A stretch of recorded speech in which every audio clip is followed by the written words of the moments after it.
अस्सलाम वालेकुम। The math corner में आज हम करेंगे एक्सरसाइज 1.2 से क्वेश्चन नंबर 5।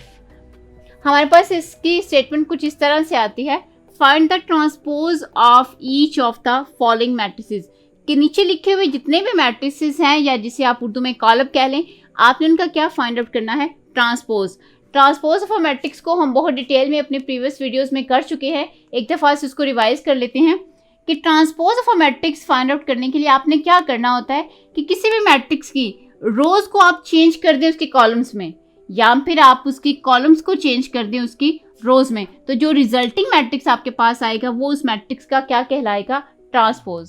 जैसे हमारे पास यहाँ पे मैट्रिक्स ए है, इसमें हमारे पास एक ही कॉलम है 0, 1 एंड -2। हमने क्या करना है, इस कॉलम को चेंज कर लेना है इसकी रोज में, तो हमारे पास इसका ट्रांसपोज आ जाएगा। ए ट्रांसपोज के लिए आप क्या करें, आपके पास 0, 1 एंड -2 ये कॉलम है, इसको रो फॉर्म में लिख लें, 0, 1 एंड -2।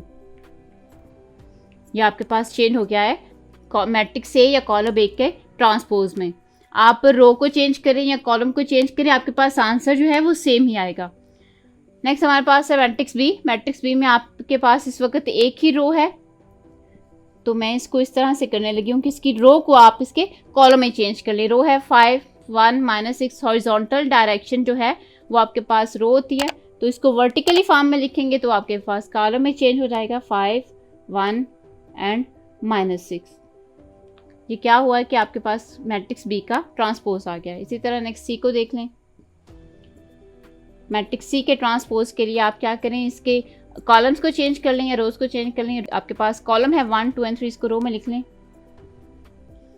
2, -1 एंड 0 सेकेंड कॉलम है, इसको सेकेंड रो में लिख लें, तो आपके पास चेंज हो गया सी का ट्रांसपोज।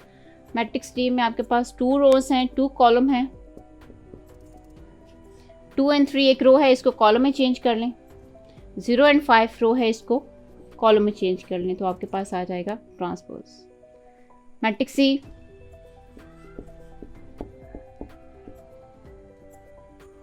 2, 3 फर्स्ट रो, -4 एंड 5 आपके पास सेकेंड रो बन जाएगी। मैट्रिक्स एफ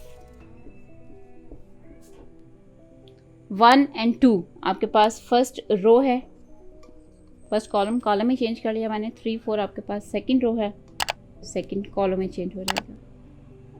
यहाँ पर आपने ट्रांसपोज लगाना नहीं भूलना, क्योंकि ये आपके पास डिनोट करेगा कि ये मैट्रिक्स एफ का या मैट्रिक्स सी का ट्रांसपोज मैट्रिक्स है।